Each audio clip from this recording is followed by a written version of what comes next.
public education. And for this reason, this meeting is very crucial.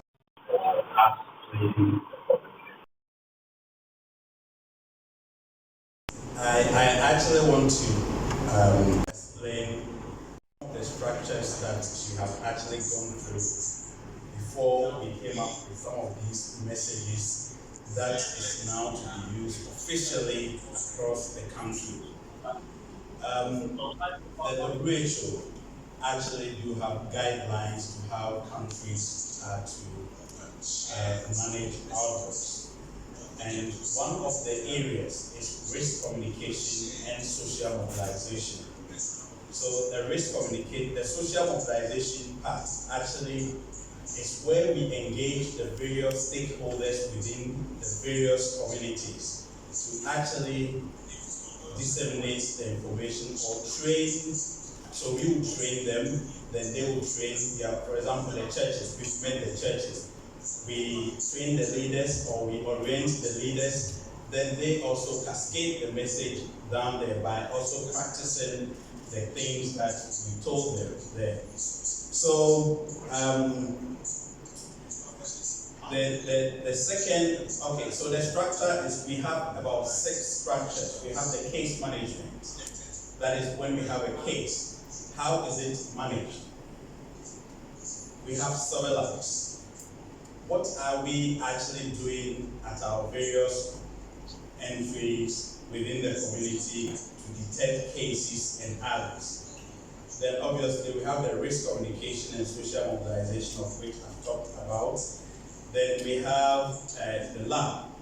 When we have a suspected case, what do? We take it to the Nguchi and now KICC Kumasi to test.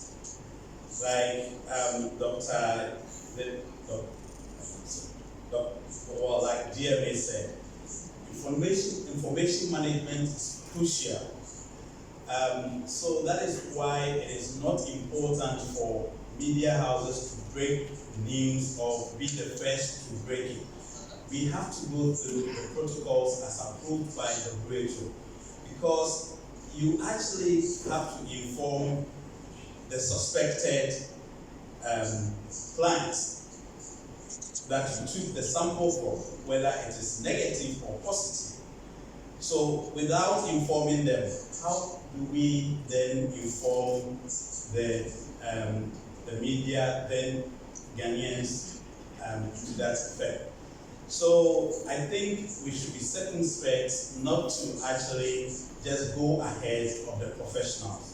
Now, thank God we put a number of structures in place that will help the media to get the information that they need. We have come up with a website, which, if you can project, we have come up with a website that you will find all the information you need there. And this website will be updated every 6 hours. Normally, now that we have a case, we have what we call the situational analysis reports. So all these reports actually will be uploaded there for the media to actually, obviously get the needed messages that they want to put out there. But key among them is also identifying key personalities to speak to. So the Ghana Health Service, for example, we came up with a structure to the various contacts that can speak to the media.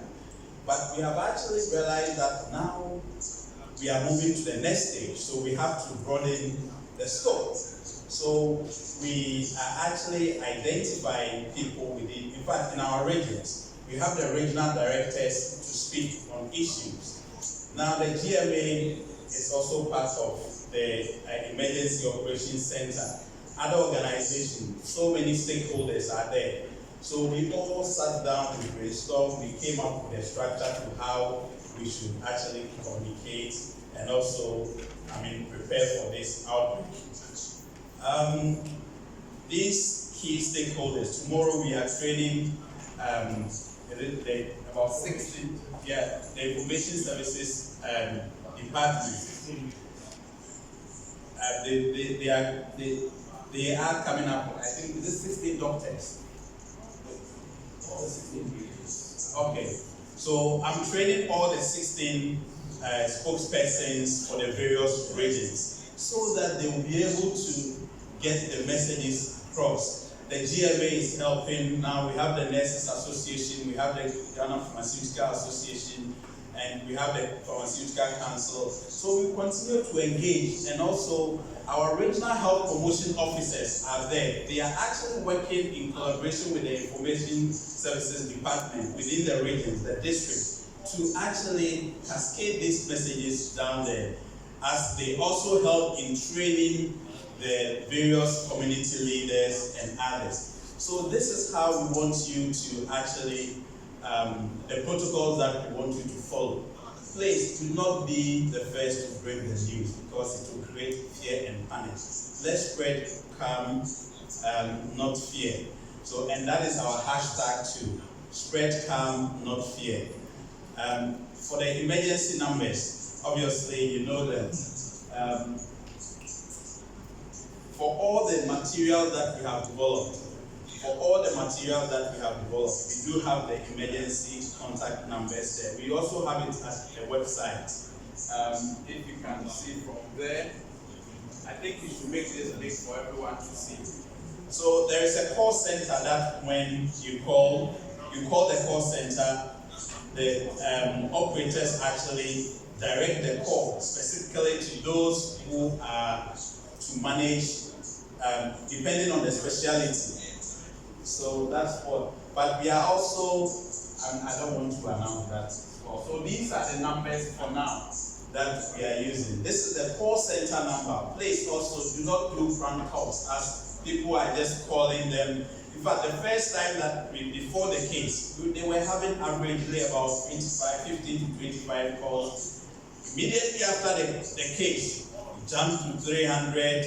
So we can see the panic in the system, and you, the media, play a crucial role in this. Please assist us to spread calm, not fear.